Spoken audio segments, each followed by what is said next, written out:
Hi, hi, మీ పేరు? ఇమ్మానియల్. ఇమ్మానియల్. ఏం చదువుతున్నావు? Inter first year. Inter first year. ఏంటబ్బాయి ఇప్పుడే అడిగేసావు? ఏంది కథలు ఏమన్నా స్టోరీలు ఏమన్నా నడుపుతున్నావా? ఏం లేదు, ఏం లేదు, ఏం లేదు, ఏంది పక్కన ఆర్ఆర్ మోగుతుంది, చాలానే ఉన్నాయని ఏం లేదు, ఏమన్నా చెప్పేయాలి, చెప్పే. అలా క్రియేట్ చేస్తా అంతే.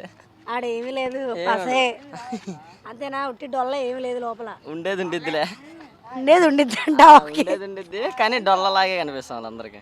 మరి పక్కన ఎందుకు ఉన్నాయని ఆర్ఆర్ మోగుతుంది? అంతే అంటారు. ఇంతకీ ఏంది సంగతి? అమ్మాయి పేరేంది? అంత లేదంటావా? చెప్పండి బ్రదర్. ఓకే సరే, ఇంతకీ మనం చదివేది ఏమన్నా ఉందంటావా? ఉంది, ఉంది. ఉందా? ఏం చదువుతావు? ఏదో ఒకటి. ఏదో ఒకటి. ఇంతకీ ఏ గ్రూప్ అబ్బాయి? సిసి. సిసి. ఓ మంచి పాట పాడు మా కోసం. Not singing. సరే, డైలాగ్ చెప్తావా? డైలాగ్ చెప్తావా? ఏ డైలాగ్ చెప్పాలి? నీకు ఏది ఇష్టం అది చెప్పేసి. ఏం చెప్పాలి? ఆ? ఏం చెప్పాలి? నీ ఇష్టం ఏది కావాలో అది చెప్పేసి. ఏం ఆలోచించుకుందా ఇప్పుడు? చెప్పాలి ఫాస్ట్గా. ఏం చెప్పాలి? నీ ఫేవరెట్ ఏది డైలాగ్ కావాలంటే ఆ డైలాగ్ చెప్పేసి. అక్క వద్దులే అక్క. Okay, thank you. Thank you.